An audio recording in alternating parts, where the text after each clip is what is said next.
Today we're going to do a lamb polenta, semolina polenta dusted lamb cutlets. We've got minted pea puree with our garlic and jack potatoes. We've got some lovely lamb cutlets, which I've just trimmed a bit and flattened out. I haven't flattened them to make them thinner. I flattened them out so they're all the same thickness, and that way they'll cook the same. I've got a mixture of semolina, flour and polenta. Again, as I keep on saying, hot oil. Gotta be hot. So we take out the lamb, put it in there. It's not egg wash, it's just a nice little light crust. That way it cooks better and quicker, and we just put it like that. Again, as you can see, enough oil in there to make just to seal it. Now we are going to pan over to where the pea puree is. I did make it earlier. It is warm, and what it is you get your onions, sweat your finely chopped onions off with a little bit of butter and a bit of olive oil, not too much, just enough. Add frozen peas, 500 to 600 grams. Add some chicken stock or vegetable stock if you prefer, or if you want to just plain water, a bit of extra salt and pepper. And then you boil it down to reduce it, pull it off, let it cool for a couple of minutes and put it into a blender, or you could use a potato masher and just mash it all up. So there's no thickener in that, that's how it comes out. And I'm not sure if I mentioned mint in there, but yes, it's very important to put the mint in, unless you don't like mint. Lovely golden brown colour.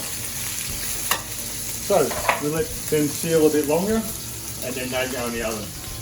They've been in the oven about 45 minutes. As you can see, nice and golden brown. Those little lumps in there you can see is all the chopped up garlic, so it gives it a nice flavour. Okay, now we're going to put these in the oven while we plate. Take them out. So again, nice and golden brown, as you can see. Beautiful. In fact, this lamb is actually sovereign lamb from Victoria, which Victoria is probably one of the better places for lamb because of the moisture in the grass.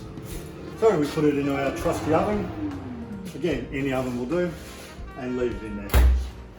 The gravy was something we prepared earlier. A bit of gravy. This is a jus, which would take, obviously a jus takes a long time to make. You can just use your magic stock you can buy from Coles, or you can actually make up a grey box. Currant jelly is used with savoury meats.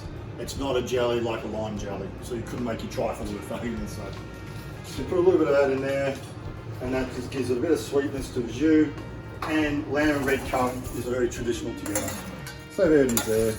Mix it through.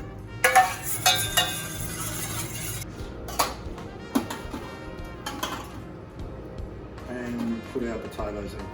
You're looking at probably, I reckon, probably five little chopped potatoes. Let's get a little tiny one there. A bit of a garlic on top.